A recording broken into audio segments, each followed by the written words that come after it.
Hello and welcome back to the Masterclass, the Manchester United tactical podcast brought to you by Manscaped. I'm Haider Rubbani, joined by my co-host as ever, Rob Blanchette.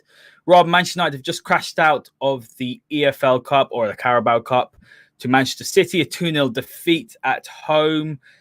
I think there's quite a few upset fans and people that are upset in the comments, so we'll get to them. But look, on the whole, I don't really think that there was that much difference between the teams. I think the biggest difference between the teams is that Manchester City had more quality, I think, in the final third. And I just think it showed where United are currently in their development and where City are. And I think they're on a different level, not too far ahead of us, but they're on a different level still to us. We still got some way before we get onto that level and can compete on all these fronts.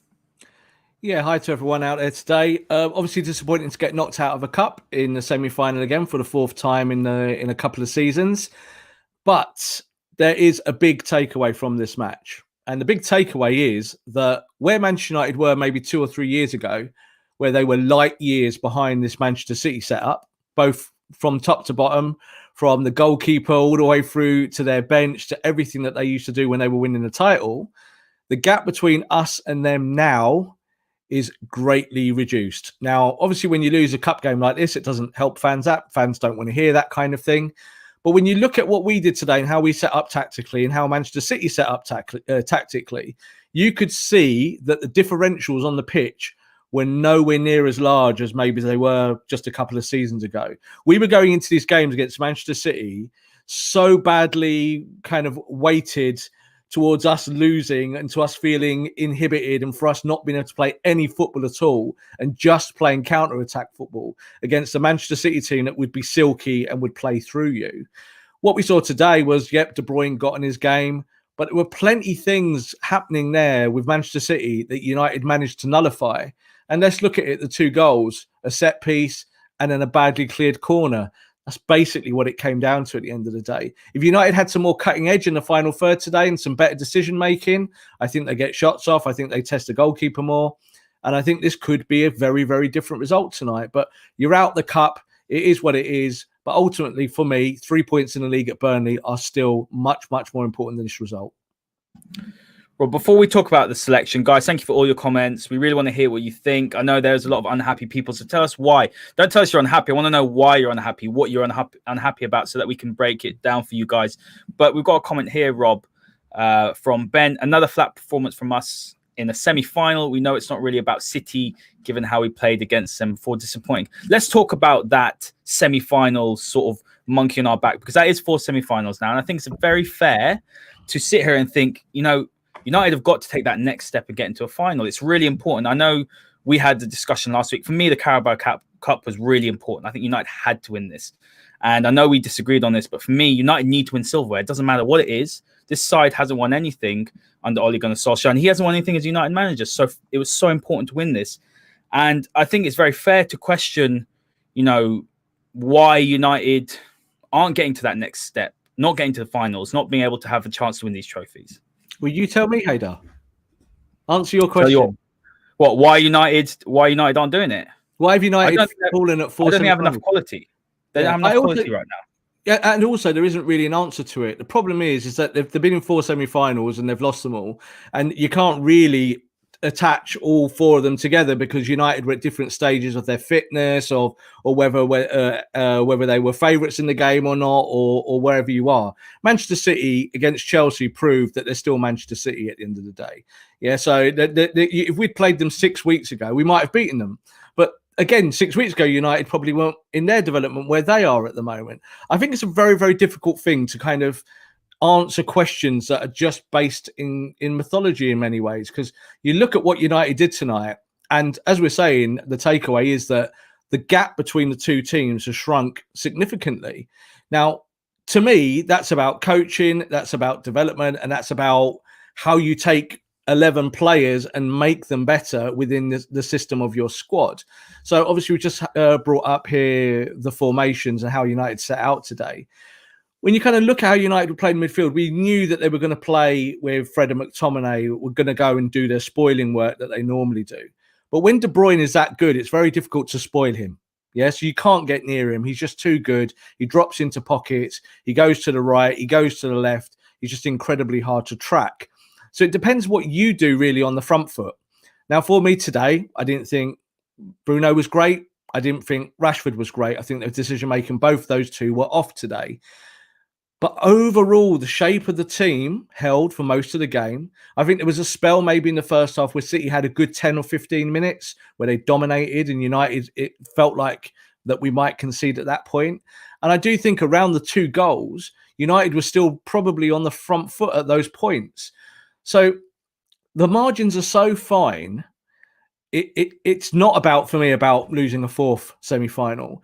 I know that you've said that you want to get to a final of a Carabao Cup and win it. But like I would say, you go and win the Carabao Cup, it doesn't actually mean anything in your development. I know people say it does, but I've watched United win 13 Premier League titles. It's about doing what you're supposed to do in the Premier League. And that's what I'm seeing more of United. That's why I don't feel too bad tonight.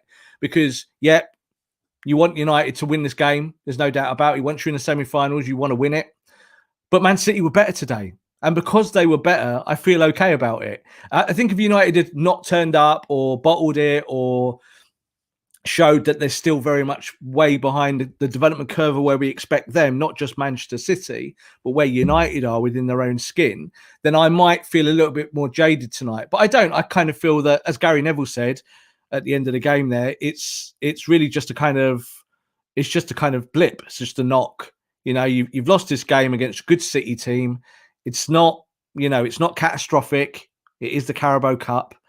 And there are other tournaments to win which are more important than this one. I always feel like the Carabao Cup's a bit of a pre-season thing because everyone plays their reserves until the semi-finals, and that's kind of where it is. Like the big clubs, like in terms of their squads, like City and Liverpool in the past have done well because they've had their rotation in those cups. And for United, I kind of think that we're on a different path. I think that we want to improve in the Premier League. Losing this game is not great, but it's also not the end of the world. It's fair points. I mean, I think, a lot of people in the comments are upset. It's more to do with the fact that, I think I share that sentiment where United need to get to that next level. And there's little steps in the road to progression. Progression is never linear. That's the most important thing. You're not just going to go all the way up to the top like that. There will be setbacks.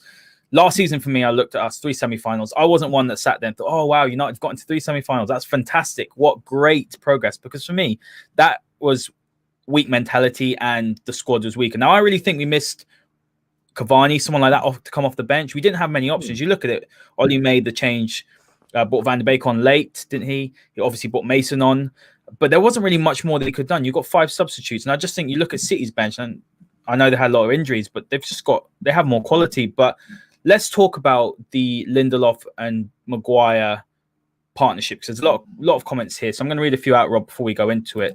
The questions generally are, why drop by for Lindelof? He just came back from injury and dropped by in the semi-final. Should have rested by versus Watford. And you've got another comment here from Jordan thinking it's not about quality, but Maguire and Lindelof do not work. Ollie said excuses do not work. Why should we make excuses? Let's talk about that centre-back pairing, Rob, because I think Oli made the right decision to not play Bailly because Bailly's played 4 games in a row in the space of such a short time. Eric Bailly is someone that Man United fans want to see play in that centre-back pairing. They obviously like Eric Bailly. I think Eric Bailly's done well. Now, we know his injury record. I don't think Lindelof was, apart from the goal, that was shocking from Lindelof and Maguire. I don't think they played badly. I think fans want their favourite players to play, but then what if he gets injured? You've got to rotate the squad. We've got a game on Saturday. We've got a game next week against Burnley. Then we've got Liverpool. I think the most important thing is Bailly's playing in that game against Liverpool. Yeah, I completely agree with you with Bailly. I think, he's played 4 games in a row. We know he's made of paper. We know he gets injured. This is the kind of combative game in a cup match where you could see him doing something and getting hurt. And Ole does have to kind of balance the books ultimately when it comes to the players. Some of them will need rest. And as I've said before on this show, a lot of that is down to the status reports. You look at the fitness and see where they are. And I don't think there's any kind of controversy bringing Lindelof back in for this game when Lindelof is still probably the starting centre-back. So, I can tell that obviously fans want to see more of Bailly, but I agree with you. I think we need Bailly in the weeks to come, and they are the important games, not tonight, I'm afraid. But I think when you look at the goals again tonight, There was a lot of reaction, obviously, to the first Man City goal, and they blamed Maguire. Yet, if you actually look at the goal properly, it's Rashford and Pogba's fault on the front post. They have to get across and get rid of that ball. That ball comes across. It shouldn't really be going in front of Maguire like that. They're the guys on the front post. They're the ones who have to go and actually do that job in that moment. So for me, it was Marcus. I think, Pogba as well is in that area, so maybe he could just drop in a little bit more. But Marcus needs to attack that ball, and he doesn't. It just kind of goes, and he pulls up, and the ball goes across the front. Yes, you would like Maguire to get a touch on it. Yes, you might want Luke Shaw to get even, closer to John Stones. But ultimately, it becomes a game of roulette at that moment where the ball bounces. Literally, John Stones gets his body on it and flicks it in. With the second goal, again, another set piece. We've talked about set pieces a lot with Manchester United and the problems that they have. And for me there, even though I thought he played okay today, I think Aaron Wan-Bissaka with that ball there, nod it away, nod it down. Don't just head it up in the air, because it's almost like an assist. Setting it up for Fernandinho just to kind of volley it. He had all the time in the world, and he smashes it right in the bottom corner. So it's a great finish. But for once, I agree. Like, Manchester United's defence still needs to improve. And there were parts of me tonight were saying, if United can find their Van Dijk, if Manchester United can find that centre-back that takes you over the edge, takes you over the top, then United can push on. I feel more like that now than I ever have done before. And that's still with things to fix. There's still players in this team where you kind of go, well, on their day. But there's players who are taking leaps and bounds. So for me, I think Luke Shaw's come on tons now this season. I think the progression in the last 2 or 3 or 4 games you can see of whether it be his motor, getting forward, he's overlapping, he's making shrewder decisions, he's still covering, he looks combative. So that's one big tick. We said there with Wan-Bissaka maybe in the last couple of games, after giving him a lot of criticism on this show before, that he was showing some end products, but obviously we didn't see that today. I think you can kind of look at the players today that didn't quite do it, and it was maybe the players we've relied on for the big results. So it was Bruno. Bruno really looked off it a little bit today, and Marcus's decision making was just horrible. So I think as soon as you take those two just key elements out, which are Bruno and Marcus and what they do on a football pitch, you're probably going to lose, aren't you? Because they are your 2 players that get you over the top in most games. I think when you look at what City did today, they look like a team that have just refound themselves in terms of their press, their kind of rejuvenation of what they're doing on the ball. And I said it in this show and other podcasts, City are going to win the title for me. They're the best team in the country when they play like this. They have got the best formation, the best shape, the best players. And when it clicks, they look good. Yet, Manchester United only lost this game today because of 2 really messy set pieces, really. Besides that, if United get a goal in this game, I think maybe earlier on, we scored after 2 minutes, but it was offside. It changes the shape of the game, and United needed to do that. They needed to hurt City today to pose the question. And what happened was, because City kept their clean sheet, it allowed Man City just to play their game and to go on and win the match. Yeah, I agree with that. I mean, I'm going to read out Helen's comment here, Rob, because this is really what sums up how I feel as well. I mean, Ollie's just said this. City can score great goals, but when you concede goals like that from set pieces, it's very disappointing. Why do we still make these mistakes? That's the question I ask. It's the same mistakes every single week. 2 set pieces. How many times in the last 4, 5, 6 shows have we said United have conceded from a set piece, whether it's a corner, whether it's a free kick? But that's a problem, Rob. And look, we've had the discussion. Is this coaching? Is this the players? We've had this discussion. It's a little bit of both, Rob, because when you're making repetitive errors like that, they become habit, and United are making these errors habitually now, and it's a big problem. I think for me, when I look at it, I look at key positions across the pitch. Right, the centre back pairing isn't good enough to win the title. Let's be completely honest. That double pivot of McTominay and Fred is not good enough to win the title. Let's be completely honest, guys. We're loving what United are doing right now, but they're not good enough. The fact that Fred and McTominay are playing together, Rob, is because United don't have a top defensive midfielder or someone who can do the role that those 2 can do together.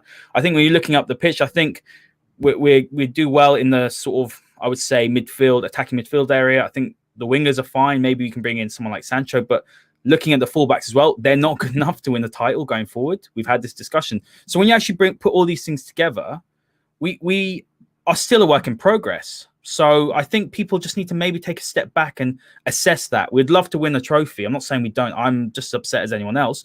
But I think we're still a year away from really turning around and saying, right, this United side can compete on all four of the fronts that we're playing in. Yeah, partly. I also do think that when you talk about development and is someone good enough, when you put those two fullbacks in at Liverpool, the first thing people would have said straight away was, well, they're not good enough. They're too young. One's from Hull, one's from the youth team. They're not good enough. You need time. And I think what we saw tonight is that this Manchester United team is not actually that far away. Now, we talked about repetitive errors and things that happen from set pieces. You can't practice some of that stuff. You really can't. You can't. In that moment, if Marcus Rashford isn't switched on because he's not going to get across and get that head in, then that ball's going behind the defence and then someone might score. That's just logic. At that moment, if Aaron Wan-Bissaka doesn't head the ball away successfully, then we again go, well, this is a set piece. I'm more interested in United's rounded play, the way United actually approached the game, the way United managed themselves in the match. That's what I look at in terms of being a football journalist and someone that's interested in the tactical side of the game. Now, I get it. People are going to find all sorts of things today wrong and they're going to get upset about it and they're not going to like it because Manchester United have just lost a game of football. But we must get out of this reactionary cycle of every time Manchester United lose that the world is ending and this is the end of it. And this is what really kind of does my head in, whether it be on Twitter or just in general, because this is how we react. So if we'd won tonight, the world would have been fine and we would have gone, well, United won tonight, so we're great, fantastic. It's neither or, never too high, never too low. You know what I always say. I look at it and I don't feel at the end of this match that Manchester United got blown away by a team who are miles ahead of them. And this has been my worry for 6, 7, 8 years, is that Manchester City have progressively pulled away from Manchester United. And you don't just see it in the league table. You see it when the two teams face each other. You see City play United off the park year after year after year, home and away, home and away, home and away. It doesn't matter if you beat them now and then. You might beat them once and nick a result at Main Road. That's how old I am. At the Etihad, and beat them 3-2 or something like that. It doesn't matter because they're just one-off results in derbies.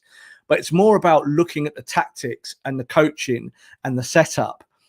I look at that today. I think if Bruno plays better and the Marcus plays better, this is game on. Yeah, everything looked much more balanced across the pitch than it has done in years gone by. So I'm not going to get upset about it because I look at that and I think to myself, no, that's good. I don't think now they'll go to Burnley and play the game against Burnley and feel, oh no, we've just had the bottom ripped out of us again and we're now going to collapse, because it just feels like they've made tons of progress this season, when at the start of the campaign, when they lost those 3 games, we were all going, is Ole going here? Is this the end of his reign?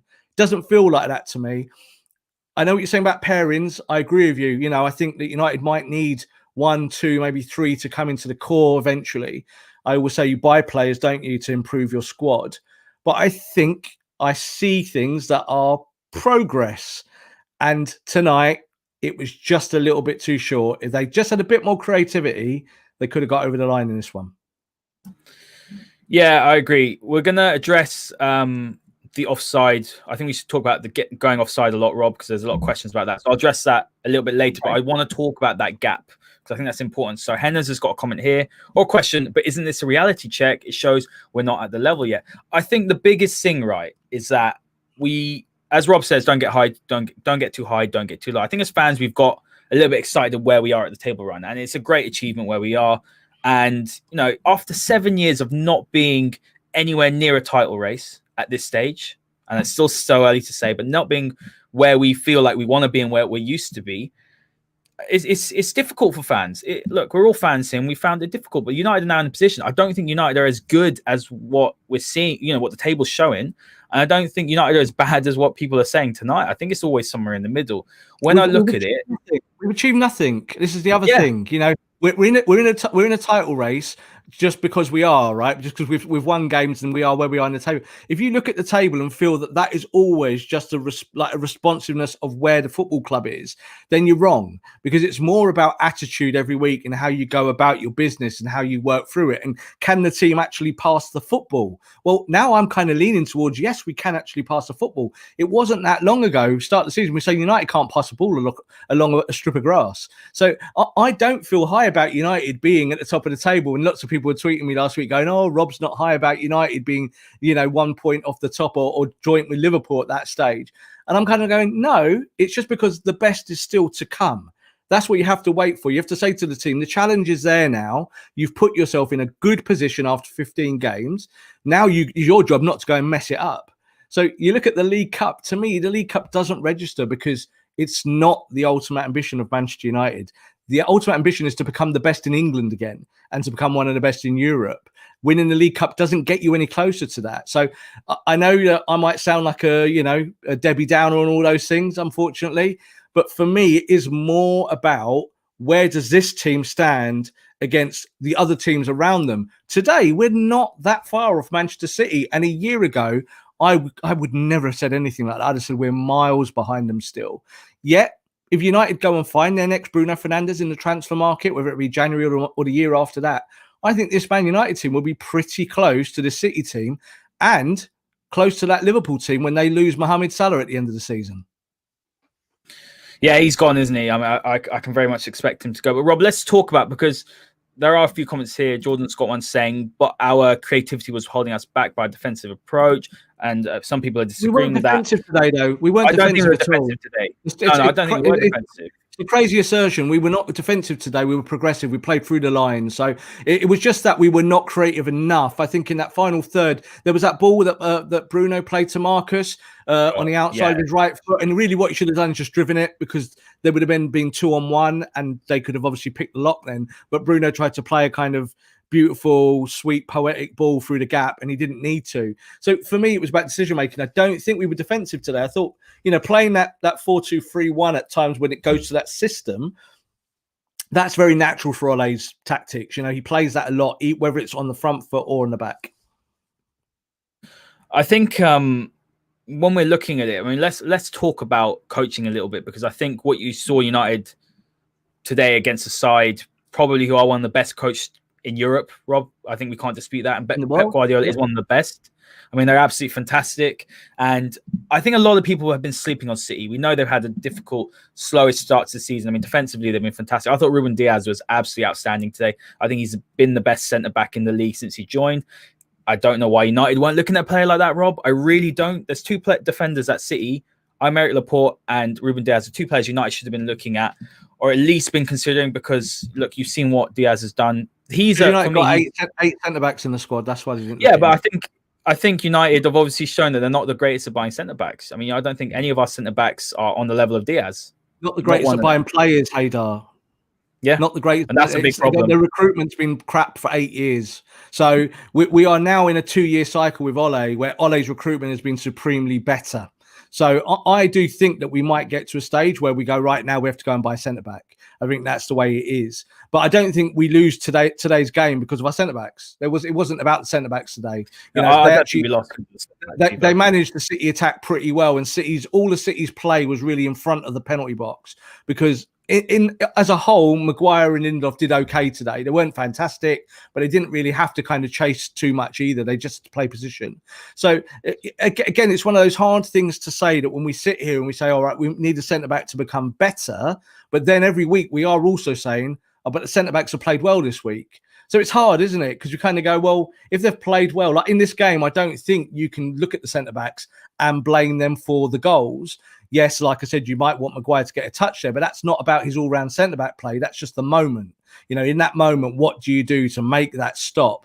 And as I said to you, it's those two guys on the front post who've got to do better on that ball. It's swung in low. They can get their heads on it. Go and do your job defensively. So that's what I blame for that. But without kind of expanding it too far, you could buy a better player in almost every position, what we're saying here, and sell players who are not as good. But I don't think it works like that. And I think we've seen that with Ole, is that it's going to be a much longer process than just buying someone, dropping someone, and feeling that that is the kind of all-encompassing answer to becoming better. But I think that's the question I wanted to, or that's the topic I want to go into now, guys. And I want to hear your comments on this, please, because your engagement's been brilliant. It's what makes the show so brilliant. But when you're looking at this Man United side now, so I think there's two things to it. You're seeing the lack of quality in key positions, is what we said earlier. That's one of the key areas. But I think also, is it valid questions to say, well, you know what, Pep Guardiola is just on a different level to Ole, and I think today, tactically, with the false nine, I don't think we dealt with it well. I think De Bruyne was picking up those pockets of spaces. City do this every time they play. They drag you in and then they push the ball out wide. That's what they do. That's what City do. And I think today what you saw is actually the fullbacks were coming too narrow. I think what we saw and what we've been saying about Wan-Bissaka consistently for the last, maybe 5-6 weeks, he comes too narrow. His positional sense is not great. And we saw that today. And I just think, Rob, honestly, that what worked for Ole in the last game, which was this 4-2-3-1, 4-2-2, whatever you want to call it, that worked. But I just feel like when something works, Pep Guardiola is going to change it. And I just don't think that maybe Ole came to this game. He went with the same thing, but that was a league game. We played it was a draw. So United had to win this. It's a knockout game. I feel like where Ole perhaps, and this is not, I'm not saying Ole out because that's not what I'm saying, but I'm saying where he perhaps has that lack of experience is when something's worked once, but you've got to tweak it. You can't use the same thing again. This is one of the best managers around. And I just felt like United went into it, and while they didn't play badly, I don't think they played badly. I just felt like it was predictable, and when we wanted to change it, we weren't able to change it. It's just the same old rubbish, isn't it? I don't think anything was about coaching tonight.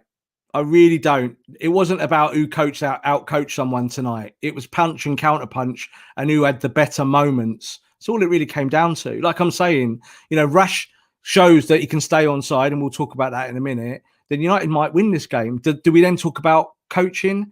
It's difficult. I think United look a much better coached team than they ever have since Sir Alex left. Yeah, so this is a kind of 7 or 8 year period we're talking about, and 2 Hall of Fame managers in the middle of that with Mourinho and Van Gaal, who are great coaches. Let's not kind of take anything away from them, but they never got United playing in a positive way that allowed you to think that you were closer to Manchester City suddenly. I just don't see it. I don't think tonight that Ole went there and Ole kind of laid his kind of pieces out on the chessboard and moved them around, and Pep went, watch what I can do. I'm the great Pep Guardiola. Hey, look at that. And we destroyed you. It didn't work like that. It wasn't the game I watched. I didn't see any of that. I saw today, I was thinking during the match, who's the better player, Kevin De Bruyne or Bruno Fernandes?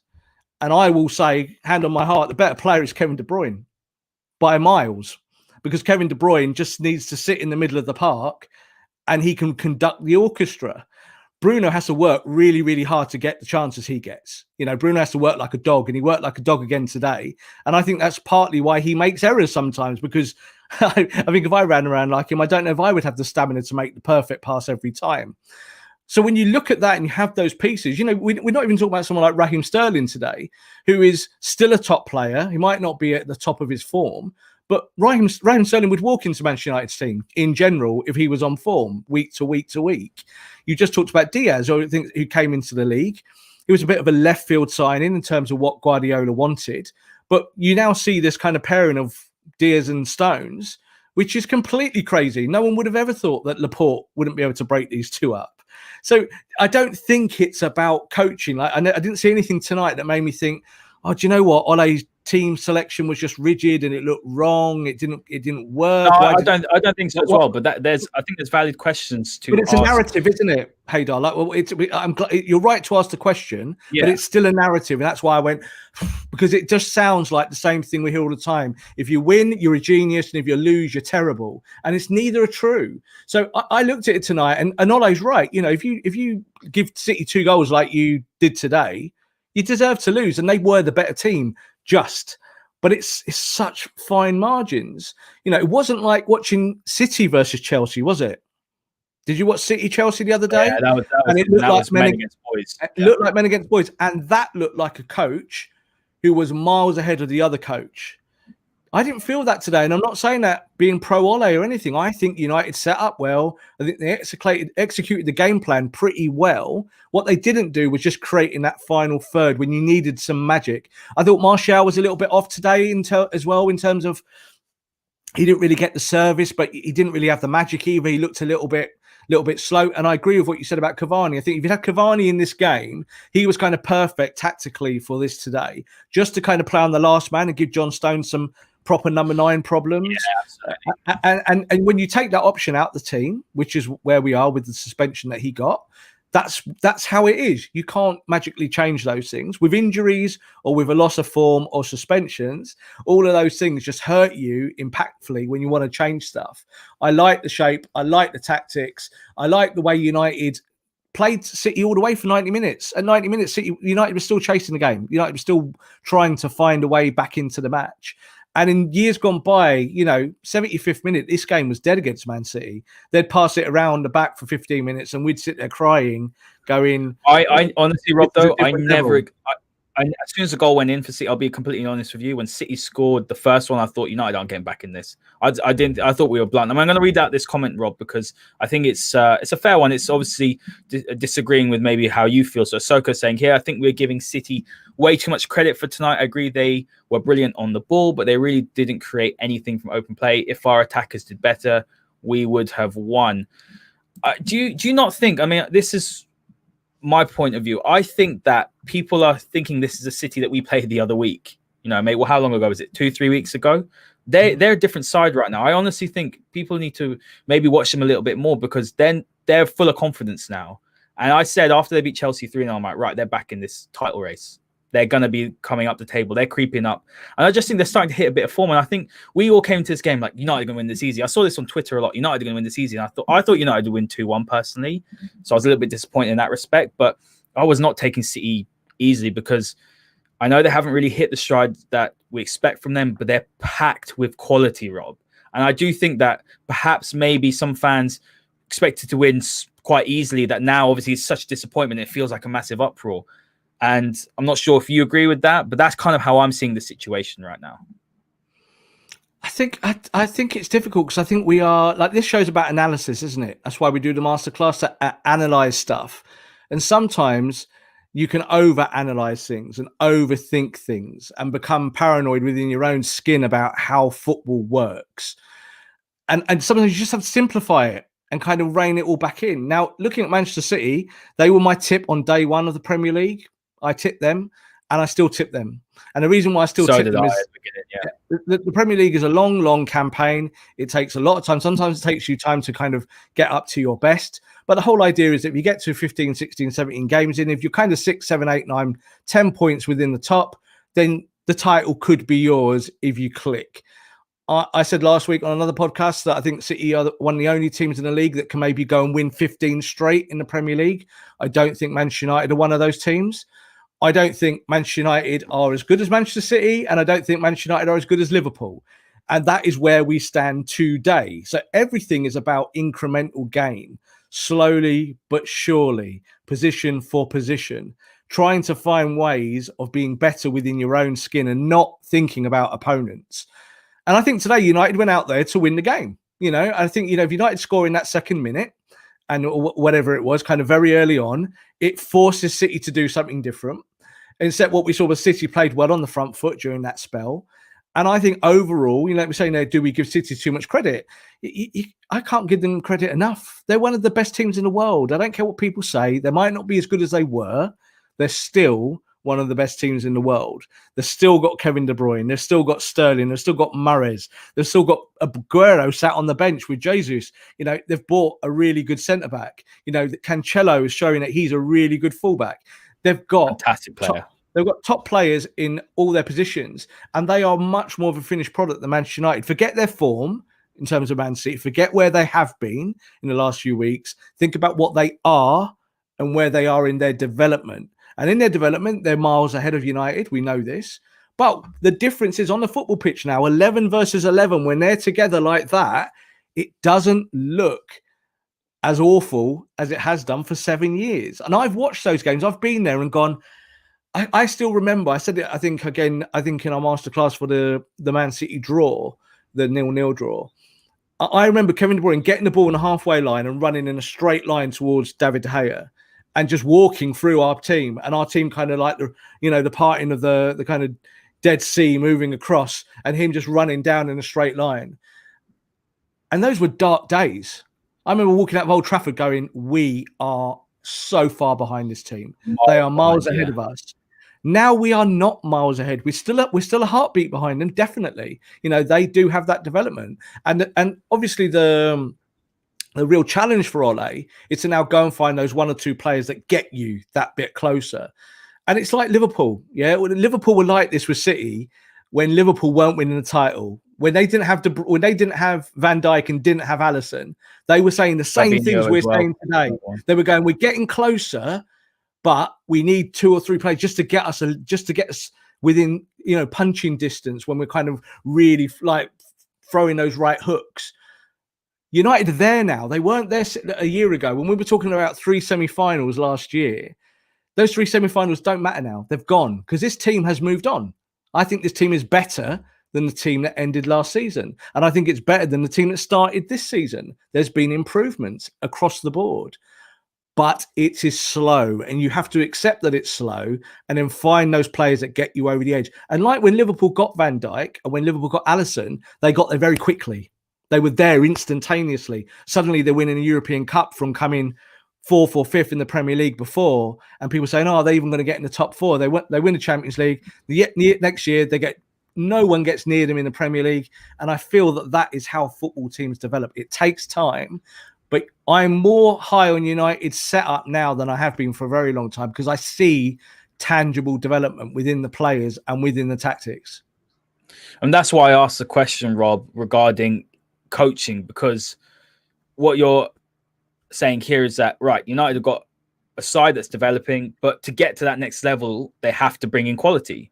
So that's what I'm saying. Is it the coaching or is it a quality? I think it's quite clear tonight that it is definitely a personnel thing in terms of United need more quality in defensive midfield, centre back. They still, for me, Rob, need Jadon Sancho or someone of that ilk on the right. I still believe that.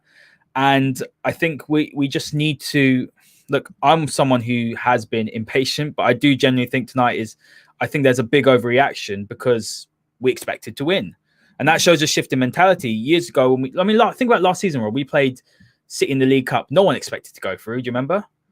We won the game at City in the 2-legged. No one expected to go through. This was just before Bruno came in. Now we're sitting here. We're all upset. We're cursing. We're frustrated because we expected Man United to get through. So there has been progress. Did we really expect to just turn up today and beat Man City? I do think there's a large section of the fan base that thought that, Rob. If fans believe that, then they are absolutely delusional. That is not football. That's not where this football club is. This was always going to be tough tonight. And there was a better chance of beating this Man City team than maybe there has been in previous years. And this is why I'm kind of like, I'm not trying to dress it up just to be positive. I'm laying it out in a way that I want football fans to maybe grasp and hold on to. That's something that isn't just, oh, we lost today, so I feel sad. Because as we know, there'll be tons of fan channels doing this tonight, won't there? Going crazy, going Ole out, Ole this, United are this, United are that, Pep's God, and it's all rubbish. It's utter rubbish. It's not sport. It's all conjecture. It's all tabloidism. And we don't do that on the masterclass. So the idea here is that I want fans to have their say, definitely. I want them to kind of to express their emotions and ask questions that kind of put United in the box. So we kind of say, right, where are Manchester United today after every match? Where have we gone? What about this one, Rob? This comment here from Haj. Thanks, Haj, for all your comments. It's great. Guys, get your comments in. Let us know if you disagree with us. That's completely fine. We'll put them up and we'll discuss them, as it should be done. But he's saying, no, we're miles behind. But we had a great chance. I think. No, we have been miles behind. For 7 years, we've been miles behind. I don't think we're miles behind now. I see it as we've made up huge amount of the gap between us and City, but I still think we're behind. Not miles behind, but I still think there's considerable. You can see the gap in quality.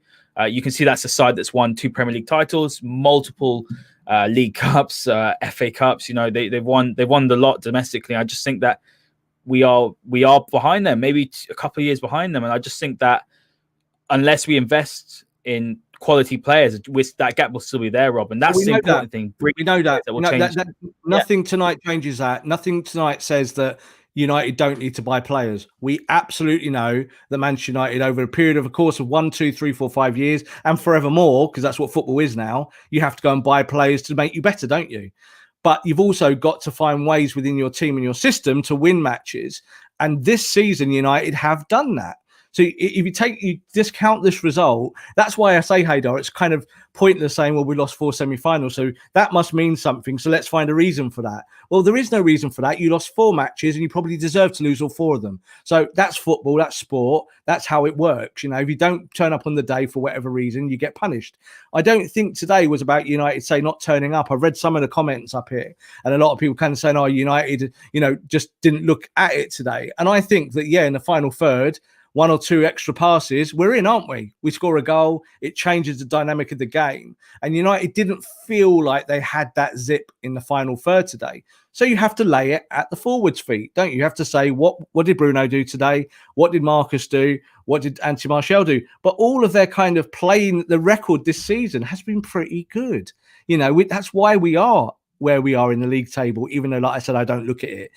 I know why we're there, because you can't get there without winning games and playing well over a period of time. So that means more to me, like saying about the coaching. And again, it goes back to maybe the Pochettino question. So Pochettino's your coach today. Does he out-coach Guardiola? Well, no.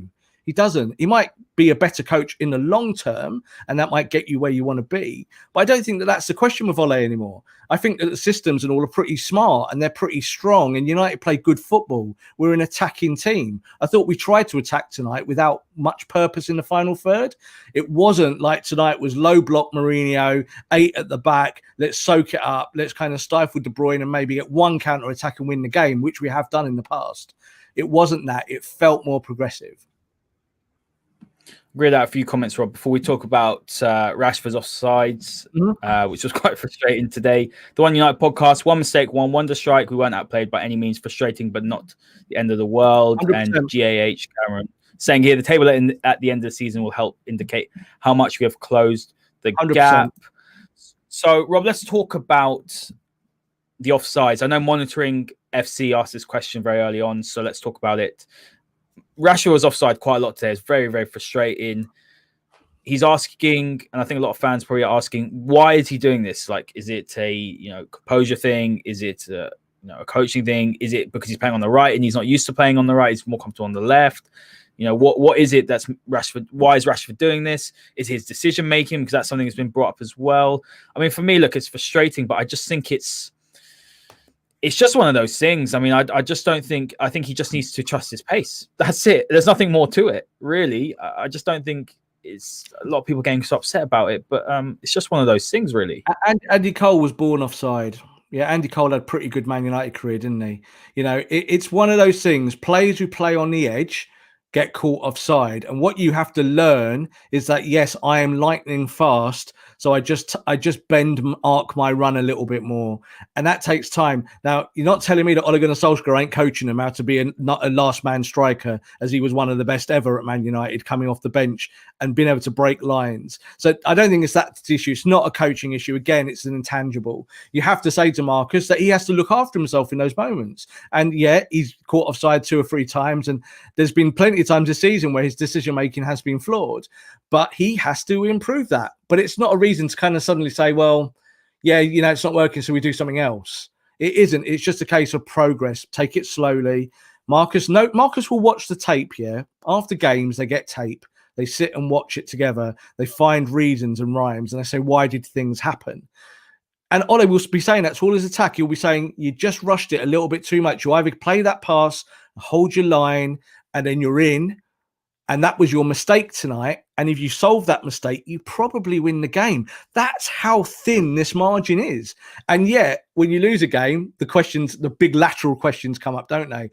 Is Guardiola better than Ole? Is Ole any good at coaching? All of these things are not really about those things. It's about that split-second moment. And I think with Marcus today, he looked mentally a little bit off. I think also Bruno did. And it's not kind of... They're 2 players that play every minute for Manchester United, pretty much. And I think they're going to be rested on the weekend, Rob. It's pretty obvious now, isn't it? I don't know if they will be. I really don't know, because I don't know. I think after this game tonight, he'll be thinking, I need to put my best team out. And like they said, when Bruno was rested against West Ham, it lasted all of 45 minutes. Then Bruno came on the pitch because we were in a mess. So I think that even though the squad is deep and rotation is still available, I might have been tempted to play Van der Beek tonight. I said that before the game. I didn't put it out in my team, but I thought that there was an option there to play Van der Beek tonight and maybe play Bruno from the bench. But if he'd done that, obviously the world would have gone mad. So he played Bruno. But I think that there is definitely the right thing to do is to try and get some rest into these boys at the moment. There is a period coming up where you might find with COVID that there's a natural break in the Premier League, and we might see that the Premier League gets closed down for a month or 6 weeks. So that will be in Ole's head and every manager's head. So he might play players now in a way that he might not play, say, later on in the season. I think with Bruno, he looked a bit tired today mentally, and so did Marcus. I think Marcus playing on the right is a positive thing because it allows Pogba to play on the left. And I don't think Pogba ripped up any trees today on the left, but I thought he was okay. But United, that shape, I like it. But for Marcus to bend his run rather than coming in and out from the left, which is what he's used to doing, but bending it coming left and right, people will say, well, there's no different in that. Well, if you practice that 1,000 million trillion times in your head and you've done it on a training pitch, it is very different. And I think there is that with Marcus, is that he's playing a bit too close to the last man, and that's why he's getting caught offside. Both those balls were quick passes actually through, and he'd gone early. So they were looking for him because he'd gone. He would have said, I'm going early. You got to play me early. And let's be honest, it's 0.00001 of a second. That's the difference in the Premier League and against top teams, is that it's so close. And with John Stones and with Diaz, they are going to sit a little bit flatter. They're not going to kind of they're progressive players, but you're going to try and beat them early. You're going to try and beat them on the front foot. You're not trying to get behind them so much because they will drop and read you. And it didn't work. But it didn't work because Man United are terrible. This is the whole thing. It didn't work because our attack is an awful attack, or it didn't work because our midfield is completely fragmented. And we didn't lose the game because our centre-backs are just ridiculously slow, even though they are. It wasn't those reasons today. It was just because Manchester City are in a good moment and are still better than Manchester United when it comes to the punch. Yeah, I think that's very fair. Look, I just think in the moment it's disappointing, but we've got to brush ourselves off. We've got 2 massive games next week, Rob. And that's why I want to talk about sort of the final word. That if Man United go and win against Burnley and Liverpool, we're suddenly top of the table. So, and then it'll be the other side, the other extreme. Everyone's going to be so happy. Oh, United top table, they're going to win the league. It's always one extreme to another. We need to be more balanced. Right. That's what we beat Burnley 3-0. So we beat Burnley 3-0, we go top. And all the comments are, we're the best team in the world. So it's kind of like, this is the whole thing about it. And I don't want to keep preaching in terms of like, this is a kind of Rob's seminar about how we stay calm, because it's not that, because football is about passion and it is about emotion. And we should feel all of those things in the correct moments. And the correct moment after when you've lost a game like that is to kind of sit back and go, well, hang on, were we the better team? Not for me. I think City were the better team today. They've gone through. I think they deserve to go through on it. Did Manchester United turn up? I think they did. I didn't think that they were awful today. I think there were things they could have done that were better, but it wasn't like there was a huge gap between them. And when we talk about coaching, and we do this on this show a lot, was there a huge difference between the tactical approaches of both managers that made one manager have a better advantage than the other? For me, no, there wasn't. Pep didn't do anything genius like today. He played a false 9. He plays a false 9 quite a lot. It's kind of normal. What he's done in the past is played De Bruyne as a false 9, and De Bruyne absolutely killed Chelsea as the false 9. This week, he played De Bruyne deeper so he could get on the ball, and they played through that way. But they didn't really create loads of chances. So I think United did the right things in terms of nullifying most of City's good work. But overall, City were just the better team, and I think they deserve to go through. I just want to pick on this comment, Rob, from Hennes. Yeah. I just think, there's a lot of people in the comments saying, oh, we're not going to win the league, so what's the point? Let's win the League Cup. How do you know? How do we know? Like today we lost the game, fine, but how do you know that we aren't going to carry on playing? We're playing well in the league at the moment. I don't think United can win the league personally, because I don't think I have enough quality. But I don't understand what this overreaction is. Oh, well, we're not going to win the league anyway, so we should just go for the Carabao Cup. It's the end of the world. United lost the Carabao Cup. Yeah, it's just with that, Yeah, just for that question, like I agree with it in principle.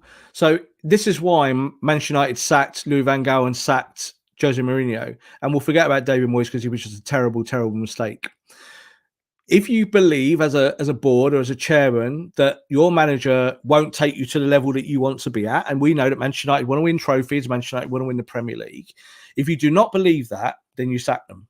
And I'm telling you this now: the second Edward Wood believes that, he sacks Ole Gunnar Solskjaer because he's ruthless. He doesn't care about those things. People can say, oh, he's a yes man, and that's why he's there in the job, and he's a legend, and all of these things.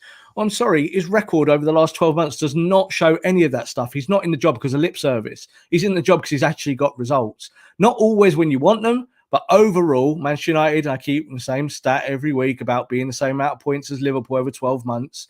Yeah. Those things do matter because when you're sat in the boardroom, you're looking at facts. You're looking at stats and facts. You're looking at what do these things mean? Do they match my expectations in the long term? I think Manchester United are getting closer. They are getting closer. And I think with Ole, you either love him or you hate him, and neither of those things matter. What matters is results. And if he doesn't get the results, so he's lost tonight, that's a black mark against him. He now knows that he has to go and beat Burnley. He knows that, which is why I think he'll play his strongest team, no matter who's tired or who's ready for games or all of this. You know, you can see who he relies on. We know that team's starting to pick itself, Haider. You know, like we said, like last season, there were times when we kind of go, he can't change it because he hasn't got options and, you know, he hasn't got a striker off the bench and Igalo can kind of do 20 minutes here and there and all this. I think now we're looking at this team and we're kind of saying that is the strongest 11. And that's a good thing. You know, like Tellez has just been brought into the club. He's not getting a game, mate. He's not going to get a game. Luke Shaw is miles ahead of him at the moment, absolutely astrologically far in the distance of him. Completely different players and what they can give at this moment. Doesn't mean Tellez doesn't get games later, but the squad itself in the first team, it feels like there's balance there, and balance is progress. It's not always the most exciting thing, but it means that you go into games ready to win, and United, I feel, are getting there. It's where I'm coming from, Rob, is where this defeatist or just negative mentality where we can go into Liverpool 3 points ahead. The pressure's on them to beat us. We don't have to win the game. We can draw that game and still be at the top of the table. So I'm trying to say that there's too many that are saying we've lost this now. That's it. Our season's going to unravel and we're not going to win anything. Well, how do you know? We could be top of the table next week after the Burnley game. So who would have thought United are seeing that? I'm not saying United are going to win the league, but be positive. It's not the end of the world.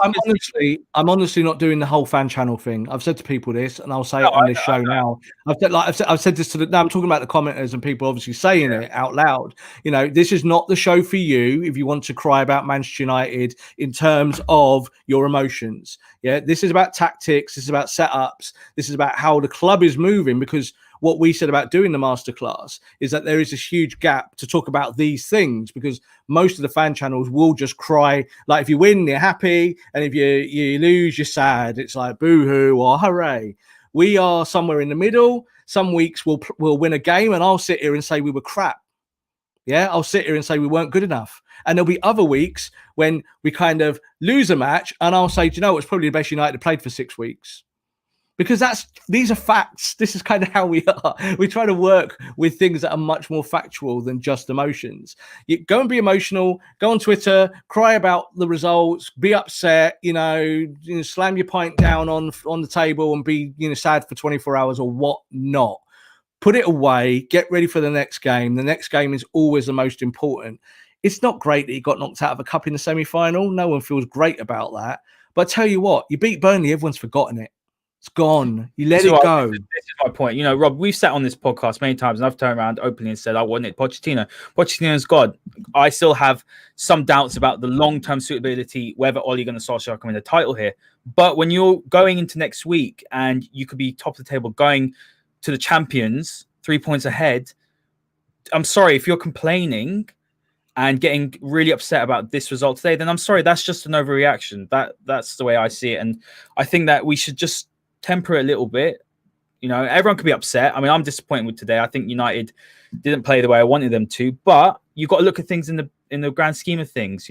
It's not just we shouldn't react on game upon game. It should be, let's look at where we were after the Spurs game and let's see where we are now. Has there been improvement? Yes. Are we the finished article? No. Are we the best team in the league? No, but we could be sitting top of the table next week. So that was the final word I want to say. Rob, what's your final word before we wrap up? And that is my final word as well, because ultimately progress is not measured in these small doses. Yeah, you don't mean just because you see something on a day that you like doesn't mean that means that the club is moving in the right direction. It's a complete accumulation of 20 or 30 or 40 different factors. And this is why we want to talk about things like coaching and tactics, because they do get overlooked, either whether it be with fan channels or even with the popular press. You know, they'll overlook certain things just to kind of play on a narrative. Why? Because narratives get you clicks. So we are not going to do that. We want people to watch this show to look for the stuff that goes on underneath the skin in football. And I think with Manchester United, and you look at Ole and how he's doing things, I feel good about it at the moment. And as I said, I'm not going to sit here and sing praises and say, Ole in. Yeah, that's how I feel. Like I said to someone the other day, I'm Manchester United in. I want what's best for Manchester United. That's how I look at the world of football for me, with my supporting my football club. You know, and you're right. You know, like if it's not working, if you think to yourself, no, this isn't the guy who's going to take you on, I will be the first one to stand up and say it's time to sack Ole Gunnar Solskjaer. I'm not bothered about whether he scored that goal in 1999 in the Champions League final. It doesn't bother me that. I'm judging him on the football I'm seeing on the football pitch now. And that's how he should be judged. And I think fans like tonight, once they get over the kind of disappointment of losing to Manchester City, you know, last year, he beat City 3 out of 4 times last year. It just so happens that he lost the game that was the semi-final last year. So if that 3 out of 4 is a little bit of a different configuration, then Man United go to a final. And in that final, they might win something. Yes, you know, that's kind of how it works. So the margins are still fine in terms of when you're looking at comparing it to club to club to club. I don't think, my final word on this is this, I don't think we are so far behind Manchester City now, where I think maybe a year ago, I would have just completely dismissed it and gone, we are miles behind them. I don't think we're miles anymore. We're getting closer. We are absolutely there behind them, and we are in their mirrors. They're looking at us going, something's going on there at United, and we have to be careful of this. So you might feel that they go and invest to improve. They've got trillions. That might happen. But for United, it's about having smart transfer windows now, bringing the correct players in the correct positions. And it's not as obvious as just being that player anymore and bringing someone else. I don't feel it like anymore. I feel like United need to kind of go and find players that will make the squad stronger so you can keep rotating, but without losing quality in football matches. It was a decent match today. United weren't fantastic. They didn't deserve to win it, but it's certainly not worth, chucking the cat in the river for it. Absolutely. And guys, look, I really do appreciate all the differing, and Rob does as well, all the differing views. That makes it really interesting, makes it much more of a debate, and that's completely fine. I just think, today was disappointing, but next week we could be going to the champions, going to Anfield, 3 points ahead of them. And then I would say, sorry, Haider, as well. I would say to comment as well, tell us what you think you would change, because I think this is what this show is more about. People like Haider ask me questions and I'll throw it back to him, and we talk about concepts and tactics and the kind of lifeblood of Manchester United, what we want to see. But from you guys, from commenting, it's fine to be emotional. That's cool. Just let it out if you want to. But we want to hear your solutions and pose questions that you think might be where Man United should be going, because I think that's more about what fandom is. It's about kind of having an opinion, an educated one from you guys who watch football 24/7. You live and breathe it. That's why I've got a job as a journalist, because you guys read all our stuff and watch us. We want that from you. We want that interaction. You tell us what you think Ole Gunnar Solskjaer should be doing, and we can kind of say, yep, we agree or we disagree. Exactly. Absolutely. Spot on, Rob. Guys, thank you very much for listening. Make sure you join us next week after the Burnley game. We'll also be live straight after the big one against Liverpool. This is the Masterclass, the #1 Manchester United tactical podcast, and we will see you next time.